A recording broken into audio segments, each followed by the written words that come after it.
こんばんは。なのだ、今夜はずんだもんと一緒に静かな夜の話をしようと思うのだ。目を閉じて聞いてくれてもいいし、開けたままぼんやりと眺めていてもいいのだ。さあ、一緒に行くのだ。駅の外れに立っているのだ。もう終電も過ぎて、改札の向こうはシャッターが下りている。明かりは半分消えていて、残った蛍光灯がぼんやりと白くホームの屋根を照らしているのだ。小雨が降っているのだ。傘は持っている。折りたたみ傘なのだ。さっき駅を出てから開いたけれど、今はまた閉じて片手にぶら下げているのだ。雨粒は細くてマスクの布地に染み込むくらいで、傘を差すほどでもないような、そんな雨なのだ。空気は少し重たいのだ。冬の終わりの夜はまだ冷たいのだけれど、春の湿り気も混ざっていて、どこか生ぬるくて、どこかひんやりしているのだ。 PM2.5 のせいか、街灯の光が少しにじんで見えるのだ。遠くのビルの明かりも霞んでにじんでぼんやりと溶けているのだ。静かなのだ。遠くで電車の走る音がするのだ。ゴトンゴトンと規則正しく鉄の車輪が線路を刻んでいく音なのだ。あれは貨物列車かもしれないのだ。夜の間に荷物を運んでいるのだ。人はいないのだ。駅前のロータリーにはタクシーも止まっていないのだ。自動販売機だけが赤や青の光をポツンと灯して、誰も来ない夜を照らしているのだ。ずんだもんは歩き出すのだ。駅の横を抜けて線路沿いの細い道に入るのだ。足元はアスファルトで雨に濡れて少し黒く光っているのだ。靴の裏がペタペタと小さな音を立てるのだ。雨の匂いがするのだ。濡れたコンクリートの匂いと、どこかから流れてくる土の匂いなのだ。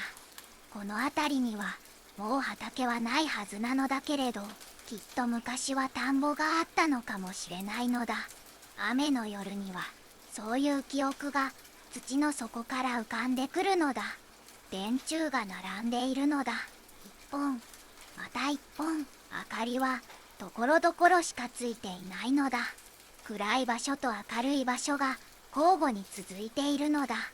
ずんだもんはその間を歩いていくのだ。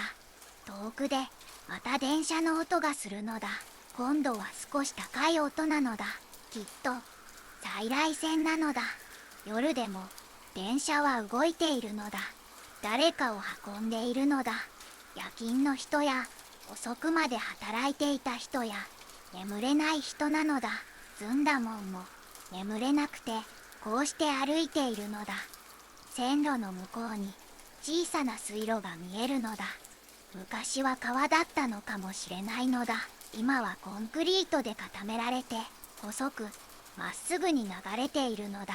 雨が降っているから水の音が少しだけ聞こえるのだ。水面は暗くてよく見えないのだ。でも確かに流れているのだ。チャプチャプと小さく揺れる音がするのだ。ずんだもんは水路の縁に立ってじっと見つめるのだ。すると水の中に何かがいるような気がするのだ。魚ではないのだ。もっと大きくてもっと静かな何かなのだ。カッパかもしれないのだ。カッパは本当にいるのかわからないのだ。でもこういう夜にはいてもおかしくないのだ。雨が降って水が流れていて人がいなくて空気が少し霞んでいる夜には、カッパがひっそりと水の底で目を開けていても不思議じゃないのだ。ずんだもんはじっと待つのだ。水面を見つめて息を静かにして待つのだ。雨粒がぽつりぽつりと水に落ちるのだ。その音だけが夜を刻んでいるのだ。そしてふと水面が揺れるのだ。波紋がゆっくりと広がるのだ。何かが水の中で動いたのだ。でも姿は見えないのだ。ただ気配だけがそこにあるのだ。静かで古くて優しい気配なのだ。カッパはきっとずんだもんを見ているのだ。でも何も言わないのだ。ただじっと見ているだけなのだ。ずんだもんは小さく頭を下げるのだ。こんばんはなのだ。声には出さないのだ。心の中でそういうのだ。カッパは何も答えないのだ。でも水の底できっとうなずいているのだ。そうやってお互いに存在を認め合うのだ。それだけで十分なのだ。ずんだもんはまた歩き出すのだ。水路を背にして線路沿いの道をさらに奥へと進むのだ。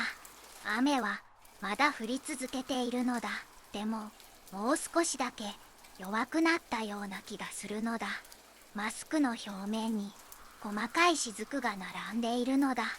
それが街灯の光を受けて小さく光るのだ。ずんだもんは折りたたみ傘を開くのだ。カチリと小さな音がして傘が広がるのだ。布地は紺色なのだ。暗い夜にはほとんど黒に見えるのだ。傘の中に入ると雨の音が変わるのだ。ポツポツポツと布の上を叩く音なのだ。その音が頭の上で静かなリズムを作るのだ。足元だけを見て歩くのだ。靴の先が薄暗い道を一歩一歩進んでいくのだ。やがて線路が少し高くなるのだ。土を持って作った小さな築堤なのだ。その下を道がくぐっているのだ。トンネルというほど長くはないけれど暗くて湿っているのだ。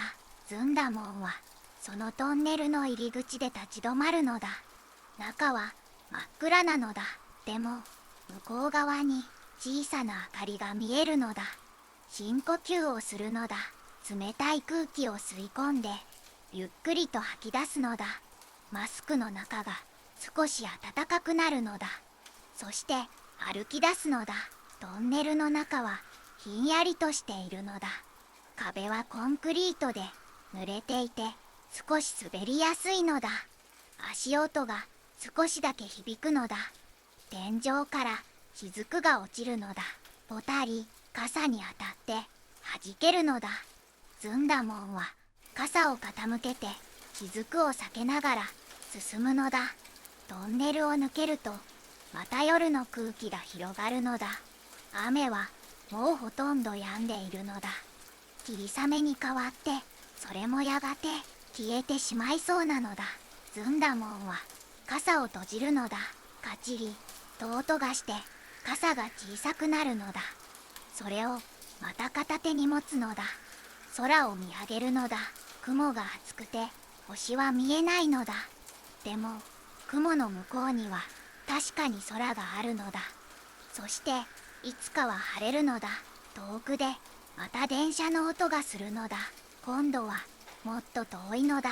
音が空気の中に溶けてほとんど聞こえないくらいなのだ。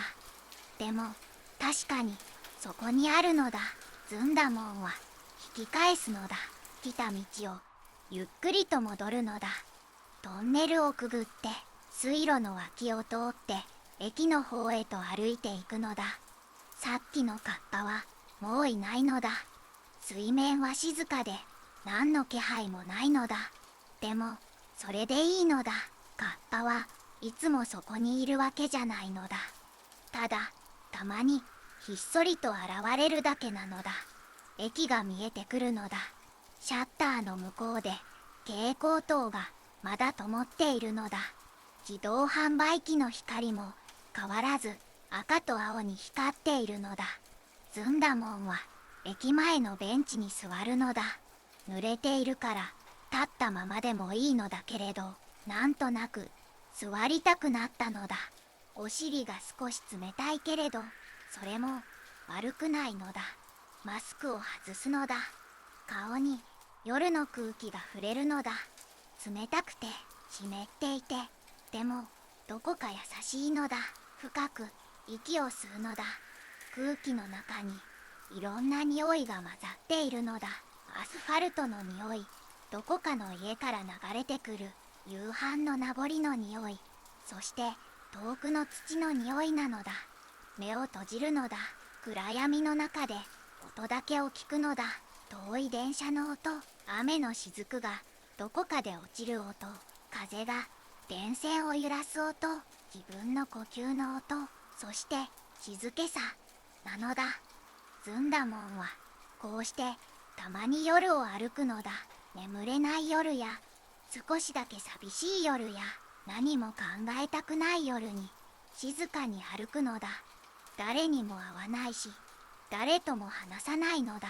ただ夜の空気の中をゆっくりと歩くだけなのだ。それだけで心が少し軽くなるのだ。冬の終わりの夜はこうして過ぎていくのだ。やがて春が来て暖かくなって雨の匂いも変わっていくのだ。でもそれはまだ先の話なのだ。今夜はまだ冬なのだ。ずんだもんはベンチから立ち上がるのだ。マスクをつけて折りたたみ傘を手に持って駅を後にするのだ。家に帰るのだ。暖かい布団が待っているのだ。あなたももう眠る時間なのだ。今夜のお話はこれでおしまいなのだ。カッパもきっと水の底で眠っているのだ。電車もやがて車庫に戻って静かになるのだ。街灯も朝までじっと灯り続けるのだ。世界は夜の間もちゃんと回っているのだ。だから安心して目を閉じていいのだ。ずんだもんも今夜はこれで眠るのだ。また明日会おうなのだ。おやすみなのだ。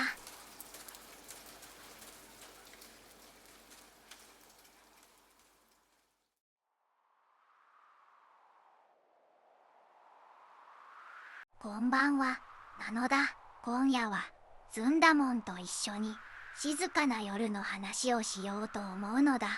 目を閉じて聞いてくれてもいいし、ぼんやりとどこか遠くを眺めていてもいいのだ。さあ、一緒に行くのだ。山口の小さな温泉町へ。駅の外れに立っているのだ。もう終電も過ぎて、改札の向こうは静まり返っているのだ。古い駅舎なのだ。木造の待合室には誰もいないのだ。蛍光灯が一本だけポツンと灯っていて、その光が窓ガラスに映り込んでいるのだ。外は薄い雪混じりの曇り空なのだ。冬の終わりの夜は雪になるか雨になるかまだ迷っているような、そんな空気なのだ。細かい雪がほんの少しだけ待っているのだ。風に乗ってふわりふわりとゆっくり落ちてくるのだ。地面には積もらないのだ。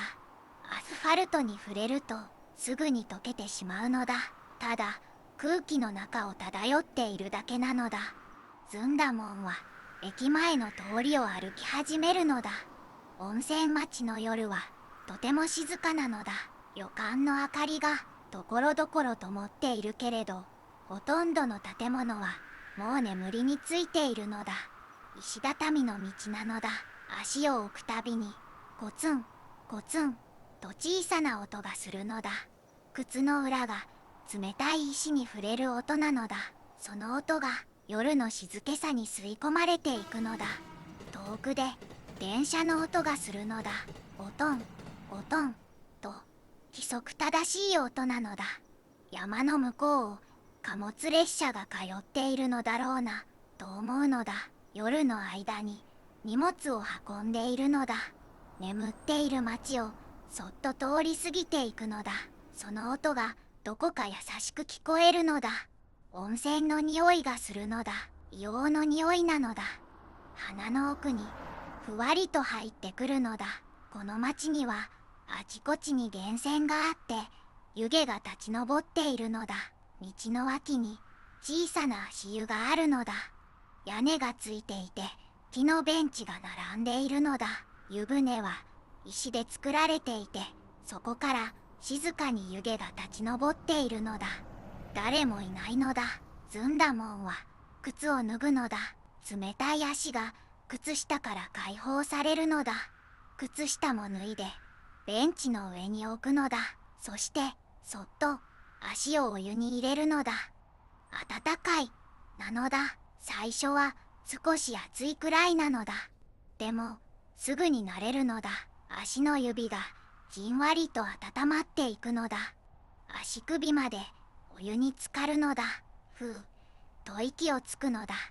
体の芯から緊張がほどけていくような気がするのだ。湯気が顔に触れるのだ。暖かくて少し硫黄の匂いがして、それがどこか懐かしいのだ。ずんだもんは目を閉じるのだ。音を聞くのだ。お湯がゆらゆらと揺れる音なのだ。チャプチャプと小さく波打つ音なのだ。遠くでまた電車の音がするのだ。さっきよりももっと遠いのだ。音が山の向こうに消えていくのだ。そしてもう一つ音がするのだ。カサカサという音なのだ。ずんだもんは目を開けるのだ。お猿さんがいるのだ。足湯の向こう側、少し離れた場所なのだ。街灯の光が届かない暗がりのところなのだ。親子なのだ。大きなお猿さんと小さなお猿さんなのだ。きっとお母さんと子供なのだ。小猿はお母さんの背中にしがみついているのだ。小さな手で毛をぎゅっと掴んでいるのだ。お母さん猿はじっとこちらを見ているのだ。でも怖がっているわけじゃないのだ。警戒しているわけでもないのだ。ただ静かに見ているだけなのだ。ずんだもんは動かないのだ。足湯に浸かったまま静かにお猿さんたちを見つめるのだ。お母さん猿はゆっくりとこちらに近づいてくるのだ。一歩また一歩石畳の上を四つ足で歩いてくるのだ。背中の小猿はしっかりとしがみついたまま揺られているのだ。足湯の縁まで来るとお母さん猿は止まるのだ。そしてそっと片手をお湯に入れるのだ。お猿さんも足湯に入りたいのかもしれないのだ。でも人がいるから遠慮しているのかもしれないのだ。ずんだもんは少しだけ横に寄るのだ。ベンチの端に座り直して場所を空けるのだ。どうぞなのだ。声には出さないのだ。心の中でそういうのだ。お母さん猿はじっとずんだもんを見るのだ。それからゆっくりと足湯に入るのだ。お猿さんは器用なのだ。後ろ足だけをお湯につけるのだ。前足は石の円に置いて体を支えているのだ。背中の小猿もそのまましがみついているのだ。お母さん猿は気持ちよさそうなのだ。目を細めてじっと動かないのだ。時々鼻を鳴らすのだ。ふうと小さく息をつくのだ。小猿はお母さんの背中でキョロキョロしているのだ。ずんだもんを見たり湯気を見たり空を見上げたりしているのだ。でも怖がってはいないのだ。しばらく3人で足湯に浸かるのだ。誰も何も言わないのだ。ただ静かにお湯に身を任せるのだ。湯気がゆらゆらと立ち上るのだ。その中にずんだもんとお猿の親子がぼんやりと浮かんでいるのだ。時間がゆっくりと流れるのだ。遠くで3度目の電車の音がするのだ。今度はもっと遠くてほとんど聞こえないくらいなのだ。でも確かにそこにあるのだ。やがてお母さん猿が足湯から出るのだ。ゆっくりと後ろ足を引き上げて石の縁に立つのだ。小猿はしっかりとしがみついているのだ。お母さん猿はずんだもんを振り返るのだ。じっと見つめるのだ。それから小さく頭を下げたような気がするのだ。ずんだもんも頭を下げるのだ。またねなのだ。心の中でそういうのだ。お猿の親子は暗がりの中に消えていくのだ。石畳を歩いて道の向こうへ、山の方へと帰っていくのだ。カサカサという音がだんだん遠くなっていくのだ。やがて聞こえなくなるのだ。ずんだもんはまた一人なのだ。足湯の向かいに小さな自動販売機があるのだ。昔ながらの古い自動販売機なのだ。ずんだもんは足湯から上がって靴下を履くのだ。足がポカポカと暖かいのだ。靴を履いて自動販売機の前に立つのだ。一番下の段に熱燗と書かれた瓶があるのだ。小銭を入れてボタンを押すのだ。ガコンと音がして温かい瓶が出てくるのだ。ベンチに戻って座るのだ。瓶を開けるのだ。カパッと小さな音がするのだ。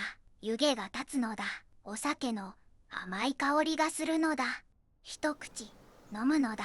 熱くて甘くて少しだけ辛いのだ。喉を通って体の中に広がっていくのだ。ふうと息をつくのだ。空を見上げるのだ。雲はまだ暑いのだ。でも雪はもう止んでいるのだ。ほんの少しだけ雲の隙間から星が見えるような気がするのだ。冬の終わりの空はそうやって少しずつ春に向かっているのだ。この町もやがて暖かくなるのだ。お猿さんたちも山で暖かい日差しを浴びるようになるのだ。足湯ももっとにぎやかになるのだ。でも今夜はまだ冬なのだ。ずんだもんはゆっくりと熱燗を飲むのだ。一口また一口急がないのだ。夜はまだ長いのだ。温泉の匂いがまだ漂っているのだ。湯気がまだ立ち上っているのだ。遠くで電車の音はもう聞こえないのだ。きっともう車庫に戻ったのだろうなと思うのだ。熱燗を飲み干すのだ。空になった瓶を自動販売機の横のゴミ箱に捨てるのだ。ずんだもんは来た道を戻るのだ。石畳の道をコツンコツンと歩いていくのだ。駅が見えてくるのだ。蛍光灯がまだ灯っているのだ。変わらずポツンと待合室を照らしているのだ。ずんだもんは駅のベンチに座るのだ。もう電車は来ないのだけれど、なんとなく座りたくなったのだ。木のベンチは冷たいけれど足はまだ暖かいのだ。体の中も熱燗のおかげでポカポカしているのだ。目を閉じるのだ。今夜の出来事をゆっくりと思い返すのだ。足湯のこと、お猿の親子のこと、温かいお酒のこと、静かな夜のこと。この町にはこうして夜にだけ現れる優しさがあるのだ。昼間は気づかないけれど、夜になるとそっと顔を出すのだ。お猿さんもきっと昼間は山の奥にいるのだ。でも夜になるとこうして人里に降りてきて足湯に入るのだ。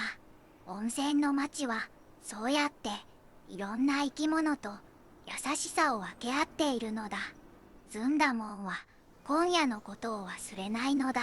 お猿の親子の静かな目、湯気の向こうのぼんやりとした姿、そしてあの小さな頭を下げる仕草。それは夢じゃなくて本当にあったことなのだ。あなたももう眠る時間なのだ。今夜のお話はこれでおしまいなのだ。猿の親子もきっと山の巣で丸くなって眠っているのだ。足湯の湯気も夜通し静かに立ち上り続けるのだ。温泉町も朝まで静かに眠るのだ。世界は夜の間もちゃんと回っているのだ。だから安心して目を閉じていいのだ。ずんだもんも今夜はこれで眠るのだ。また明日会おうなのだ。おやすみなのだ。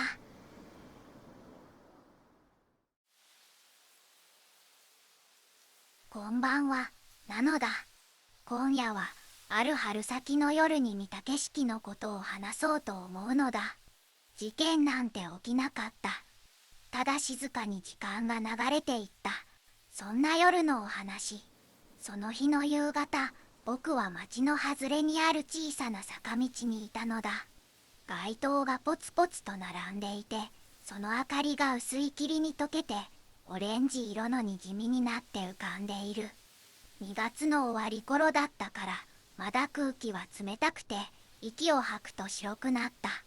でも冬の厳しさはもうなくて、ただ少しひんやりとした優しい冷たさだったのだ。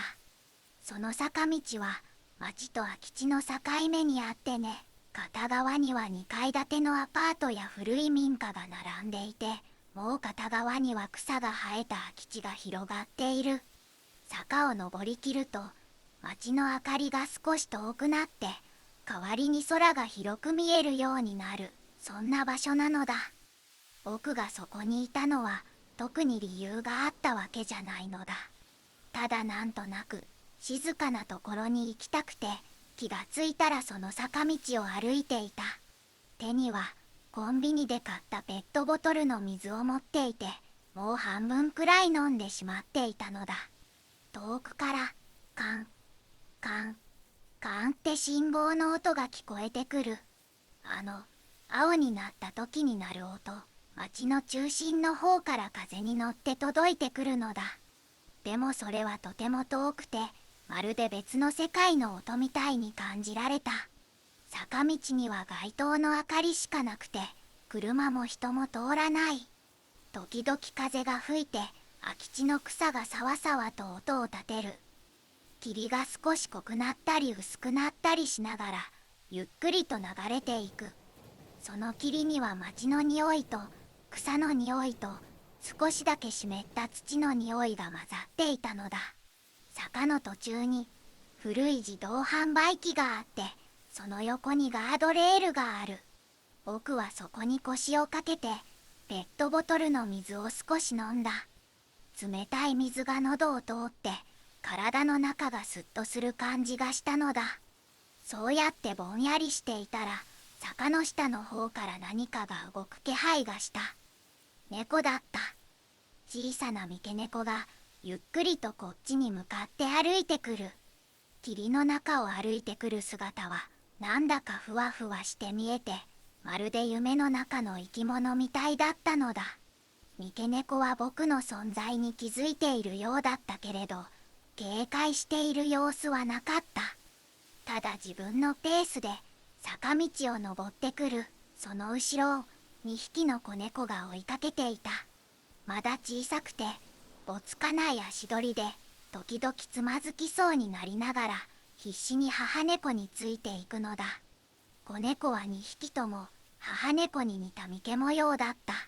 1匹は茶色が多くて、もう1匹は白が多い。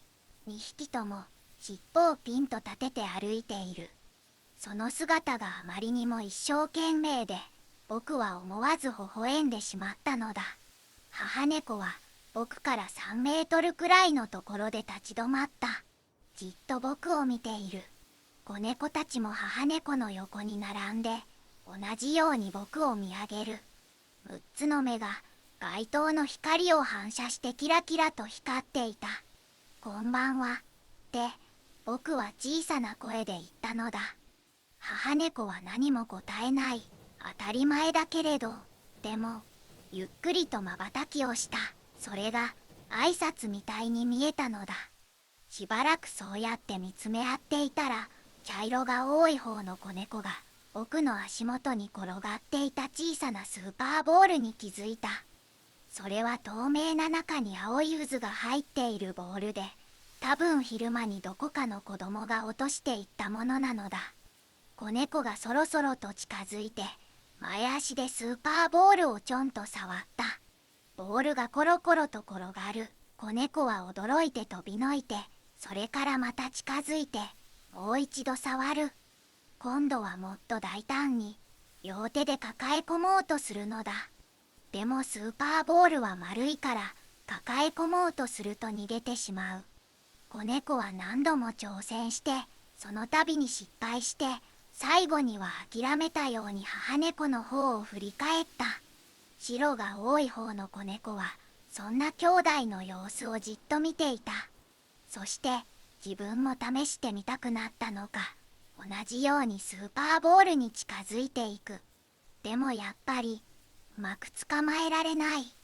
2匹でボールを追いかけっこして坂道を少し下ったり登ったりしているのだ。母猫はそんな子猫たちを静かに見守っていた。時々視線を僕の方に向けて大丈夫か確認しているようだった。僕は動かずにただその光景を眺めていたのだ。霧が少し濃くなってきて街灯の明かりがますますぼんやりとしてきた。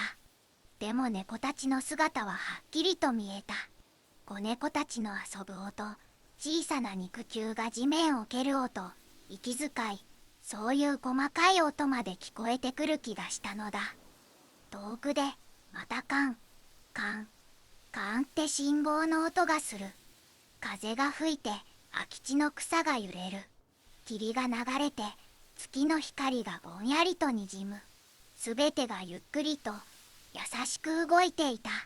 どのくらいそうしていたのかわからない。5分かもしれないし10分かもしれない。時間の感覚が霧の中に溶けてしまったみたいだったのだ。やがて母猫が小さく鳴いた。いやーって子猫たちは遊びをやめてすぐに母猫のところに戻った。とてもいい子たちなのだ。母猫はもう一度僕の方を見て、それからゆっくりと坂を下り始めた。子猫たちもその後ろについていく。3匹の姿が霧の中にだんだんと溶けていって、やがて見えなくなった。僕はしばらくそこに座っていた。猫たちが消えた方向をぼんやりと見つめながら、足元にはスーパーボールが転がっていた。青い渦が街灯の光を受けて小さく光っている。僕はそれを拾い上げて手のひらで転がしてみた。ひんやりとしたプラスチックの感触、子猫たちが触っていたものだと思うと少し温かい気持ちになったのだ。また風が吹いて霧が流れる。坂の上の方からひんやりとした空気が降りてくる。深呼吸をすると肺が気持ちよく冷える。僕は立ち上がってペットボトルの残りの水を飲み干した。それからスーパーボールをポケットに入れて坂を下り始めたのだ。猫たちが歩いていった道をゆっくりと坂を降りながら僕は考えていた。さっきの猫の親子はこれからどこに帰るんだろう。暖かい場所があるのかな。ご飯は食べられるのかな。子猫たちは大きくなれるのかな。でも不思議と心配な気持ちにはならなかったのだ。母猫の落ち着いた様子を見ていたらきっと大丈夫だって思えた。あの母猫はちゃんと子供たちを守れる強さを持っている。そんな気がしたのだ。坂を降りきるとまた街の明かりが近くなった。アパートの窓から漏れる光、自動販売機の明かり、少し離れたところにあるコンビニの看板、人の気配がする場所に戻ってきた。でも僕の心の中にはまだあの坂道の静けさが残っていた。霧と街灯と猫の親子とスーパーボール、何も起きなかった。ただ時間が流れていっただけの夜。そういう夜があったことを僕はずっと覚えていると思うのだ。ポケットの中のスーパーボールにそっと手を添える。春はもうすぐそこまで来ている。子猫たちもこれから暖かい季節を迎えるのだ。そう思うと少しだけ嬉しくなった。夜は深くなっていく。霧はまだ消えていない。遠くで信号の音がする。僕は家に帰ることにした。今夜はいい夢が見られそうな気がするのだ。それじゃあ今夜のお話はここまで。またいつか静かな夜のことを話すね。おやすみなのだ。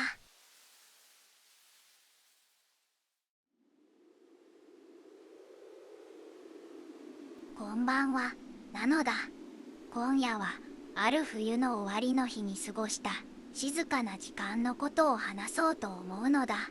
誰もいない場所でただ一人雪の降る音を聞いていた、そんな夜のお話。その日、僕は夕方の6時過ぎにとある建物の待合室にいたのだ。どんな建物だったかって、それは駅とも図書館ともつかない古い公共の建物で、昼間は人が行き交うけれど、夜になると明かりが消えてしんとしてしまう場所だった。なぜそこにいたのかというと、バスの時間を待っていたのだ。最終のバスまでまだ30分ほどある。外は雪混じりの曇り空で、風も強くてとても外で待っていられる天気じゃなかった。だからこの建物の隅っこで時間を潰そうと思ったのだ。待合室は広かった。天井が高くて窓も大きくて、昼間ならきっと明るくて気持ちのいい場所なんだろう。でももう閉館時間を過ぎていたから、照明はすべて消えていて、外から差し込む街灯の光だけがうっすらと床を照らしている。その薄暗がりの中で唯一動いているものがあった。暖房のシステムなのだ。ゴーゴーって低いうなり声みたいな音を立てながら暖かい空気を送り続けている。天井の隅に取り付けられた空調の吹き出し口から時々ヒューって風が出る音もする。でもその暖房があっても建物の中は寒かったのだ。床も壁も冷え切っていて、体の芯まで冷えるようなそんな空気が漂っていた。僕は持ってきた手袋をはめてベンチに座って膝を抱えるようにして体を丸めたのだ。手には自動販売機で買ったばかりの缶のコーンスープを持っていた。ホットのボタンを押したから、缶はまだほんのりと温かくて、両手で包むとじんわりと熱が伝わってくる。指先がかじかんでいたから、その温かさがとても嬉しかったのだ。缶の表面には小さな水滴がついていた。温かい缶と冷たい空気の温度差でできた細かい雫。それが外の街灯の光を受けてキラキラと光って見える。僕はその雫を指でなぞりながらゆっくりと待合室を見回したのだ。窓の外には雪が降っていた。細かい雪が風に吹かれて斜めに流れていく。街灯の光の中を通るとき、雪はキラッと光って、それからまた暗闇の中に消えていく。降ったり止んだり、気まぐれな雪だった。窓ガラスには内側からうっすらと曇りが出ていて、そこに指で何か描けそうだった。でも僕は立ち上がる気力もなくて、ただベンチに座ったままその様子を眺めていたのだ。待合室の隅には忘れ物らしい傘が一本立てかけてあった。黒い傘で柄の部分が少し擦れている。誰かが置いていったものなんだろう。明日になったら忘れ物として受付に届けられるのかもしれない。その傘を見ていたらふと思ったのだ。この傘の持ち主は今頃どうしているんだろうって。雪の中を傘なしで歩いて帰ったのかな。それともまだ傘がないことに気づいていないのかな。そんなことを考えながら僕はコーンスープの蓋を開けた。プシュって小さな音がして甘いコーンの匂いが立ち上る。その匂いが冷たい空気の中でふわっと広がっていくのだ。一口飲む。温かいスープが口の中に広がって喉を通って胃の中に落ちていく。その温かさが少しずつ体の中に染み渡っていく感じがした。ゴーゴー、暖房の音がまた響く。その音はまるで建物が呼吸をしているみたいだった。大きくて古い生き物がゆっくりと息をしている。そんな風に聞こえたのだ。外の雪はまだ降り続いていた。窓の外、建物の入り口のところに小さな雪だるまが立っているのが見える。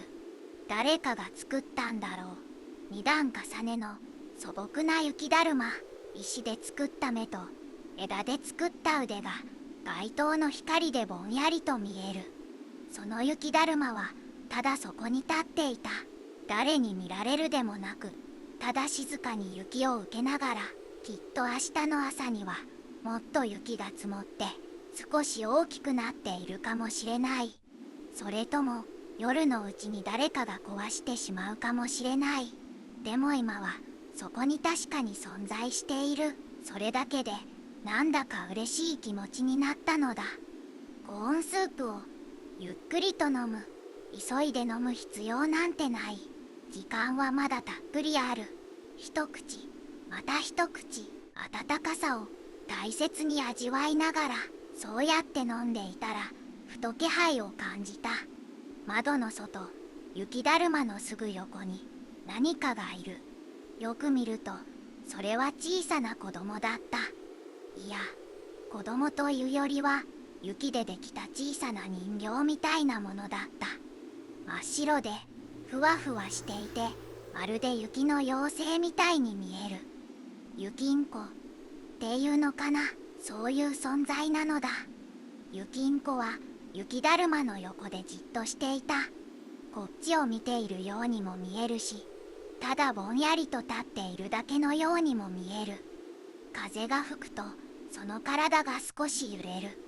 雪でできているから風に吹かれると形が変わってしまいそうなくらい儚い姿だった。僕は息を止めてその雪んこを見つめた。雪んこも動かない。時間がゆっくりと流れていく。ゴーゴー、暖房の音だけが規則正しく響いている。どのくらいそうしていたのかわからない。雪んこはやがてふわりと体を揺らして雪の中に溶けていった。風に吹かれて雪と一緒に流れていったのか、それとも最初からそこにいなかったのか、もう確かめることはできないのだ。でも僕は確かに見た。冬の終わりの夜、雪の中に立っていた小さな存在を。コーンスープはもう半分くらいになっていた。缶の温かさも少しずつ失われてきている。でもまだ手を温めるには十分な熱が残っていたのだ。窓の曇りが少し濃くなってきた。外の景色がぼんやりとして、雪だるまの輪郭もにじんで見える。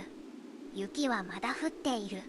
細かくて静かな雪。僕は手袋をしたままコーンスープを持ち直した。手袋に缶の熱が伝わってじんわりと温かい。その感触を確かめながらまた一口スープを口に運ぶ。待合室の中は相変わらず薄暗い。でもその暗さが今は心地よく感じられた。明るすぎない、静かすぎない、ちょうどいい暗さ、ちょうどいい静けさ。時計を見るとバスの時間まであと15分ほどになっていた。もうすぐこの場所を出なくちゃいけない。外の寒さの中にまた戻らなくちゃいけない。でも今はまだここにいられる。この暖かさの中に、この静けさの中に、コーンスープを最後まで飲み干した。空になった缶を両手で包むと、まだ少しだけ暖かさが残っていた。その暖かさをできるだけ長く感じていたくて、僕はしばらくそうやって缶を持っていたのだ。外では雪がまだ降っている。雪だるまはじっと立っている。雪んこの姿はもう見えない。ゴーゴー、暖房の音がまた響く。僕は立ち上がって空になった缶を近くのゴミ箱に捨てた。それから忘れ物の傘をもう一度見る。黒い傘は相変わらずそこに立てかけてあった。また誰かが見つけてくれるといいねって小さくつぶやいたのだ。手袋をはめ直してコートの襟を立てる。外に出る準備をする。でもまだ少しだけ時間がある。僕は窓の近くまで歩いて行って曇ったガラスに指を当てた。そして小さく丸を描いた。雪だるまみたいな丸。その丸はすぐにまた曇りに飲み込まれて見えなくなってしまった。でもいいのだ。そこに描いたってことが大事なのだから。外のバス停に明かりが見えた。バスが来たのだ。僕は待合室を出て雪の中へと歩き出した。冷たい空気が顔に当たる。でもさっきまでコーンスープを飲んでいたおかげで体の中はまだ少しだけ暖かかった。バスに乗り込んで窓際の席に座る。バスが動き出すとさっきまでいた建物がだんだんと遠くなっていく。薄暗い待合室、忘れ物の傘、雪だるま、そしてもしかしたらまだどこかにいるかもしれない小さな雪んこ。バスは雪の中を進んでいく。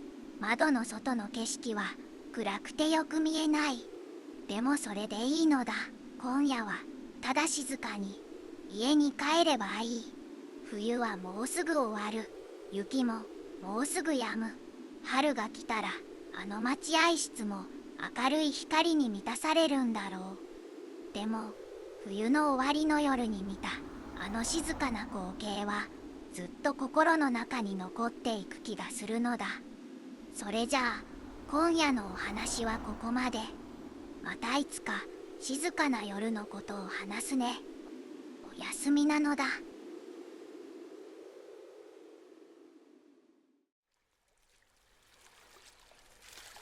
こんばんは、なのだ。今夜はある冬の終わりの晩に港の堤防で過ごした時間のことを話そうと思うのだ。一人きりで海を眺めながらただ風の音を聞いていた。そんな夜のお話。その日の夜、僕は港の堤防の上にいたのだ。時刻は8時を少し回ったくらい。空は霞んでいて星も月も見えなくて、ただぼんやりと暗い色に染まっている。でも港の明かりが水面に映ってキラキラと揺れていて、その光だけが夜を彩っていたのだ。堤防はコンクリートでできた古いもので、表面はところどころ剥がれていて波しぶきの跡が白く残っている。日が暮れてからずいぶん経つのにまだ潮の匂いが濃く漂っていて、海藻と錆びた鉄と魚の匂いが混ざった港特有の香りがしたのだ。風が強かった。海の方から吹いてくる風は冷たくて容赦がなくて、頬を叩くように通り過ぎていく。僕はフードを深くかぶってポケットに手を突っ込んで堤防の辺に腰を下ろした。足をブラブラさせると下の方で波が岩に当たって砕ける音がする。ザザーンザザーンって規則正しいような不規則なような、そんなリズムなのだ。遠くから汽笛の音が聞こえてきた。おおって低くて長くてどこか寂しげな音。どこかの船が出港するのか、それとも入港してくるのか。霞んだ夜の空気の中をその音はゆっくりと伝わってきて僕の耳に届いて、それから消えていった。堤防の上には街灯がポツポツと並んでいる。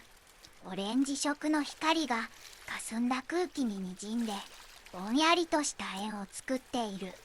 その明かりの下で僕は持ってきた荷物を広げたのだ。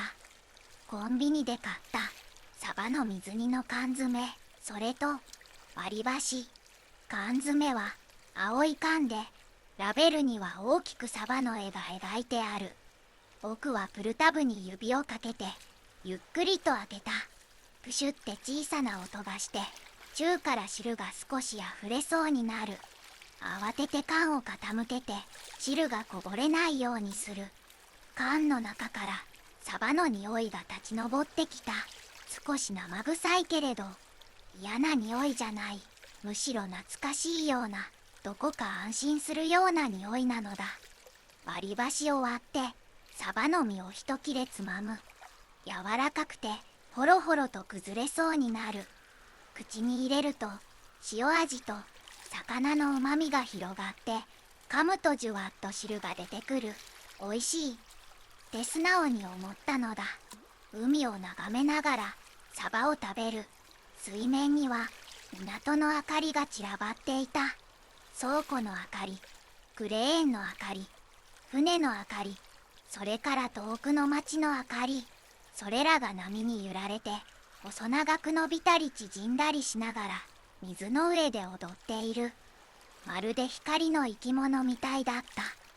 風が吹くたびに波が高くなって光も一緒に揺れる。ザザーンザザーンって波の音とヒュッって風の音が重なって海の交響楽みたいに聞こえたのだ。そうやって食べていたら堤防の端の方で何かが動いた。カモメだった。一羽のカモメが街灯のすぐ下でこっちを見ている。白い体に灰色の羽、くちばしは黄色くて目は黒くて丸い。じっと僕を見つめている。お腹空いてるのって僕は聞いてみたのだ。カモメは答えない。当たり前だけれど。でも首を少しかしげてまた一歩こっちに近づいてきた。警戒しているようでいて、でも興味もあるような、そんな様子だった。僕は缶詰からサバの実を小さくちぎってカモメの方に投げてみた。実はコンクリートの上に落ちて少し転がる。カモメはそれをじっと見つめて、それから素早く近づいて一口でくわえた。飲み込む。またこっちを見る。もっと欲しいのかな。もう一切れちぎって投げる。カモメはまた食べた。そうやって何回か繰り返していたら、今度は別の場所から違う気配がした。猫だった。堤防の陰から一匹の猫がそろそろと現れた。灰色の毛並みで耳の先が少し欠けている野良猫なんだろう。痩せていて、でも目はしっかりとしていて、生きることに必死な強さを感じさせる猫だったのだ。猫はカモメと距離を取りながら僕の方に近づいてくる。カモメも猫の存在に気づいて少し後ずさりする。2匹はお互いを意識しながら、でも争うことはせず、ただそれぞれのペースで僕の周りに集まってきたのだ。僕はサバの実をもう少しちぎって猫の方にも投げた。猫は慎重に近づいて匂いを嗅いで、それから食べた。ゆっくりと噛んで味わうように、カモメにも一切れ、猫にも一切れ、そうやって分け合っていると、なんだか不思議な気持ちになったのだ。ここにいるのは僕とカモメと猫。みんなこの寒い夜にこの堤防に集まってきた。それぞれ違う理由で違う場所から来て、でも今は同じ場所にいる。風が吹く。波が打ち寄せる。汽笛がまた遠くで鳴る。おお、カモメはサバを食べ終わると少し満足したのか、堤防の円に移動して羽繕いを始めた。くちばしで羽を整えて、時々首を伸ばして海の方を見る。猫は僕の隣に座った。2メートルくらい離れているけれど、でも近くにいてくれる。それだけでなんだか嬉しかったのだ。猫は前足を揃えて尻尾を体に巻きつけるようにしてじっとしている。時々耳を動かして周りの音を確認している。僕は缶詰に残ったサバをゆっくりと食べた。もう半分くらいになっていた。割り箸で身をつまんで口に運ぶ。噛む、飲み込む、その動作を急がずにただ丁寧に繰り返す。水面の光は相変わらず揺れていた。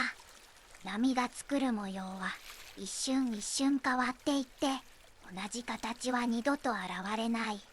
それを見ていると、時間というものがただ流れていくだけのものなんだって改めて感じるのだ。風が少し弱くなってきた気がする。でもまだ冷たい。頬が少し痛いくらいに冷たい。でもその冷たさも今は悪くないって思えた。生きているって感じがする。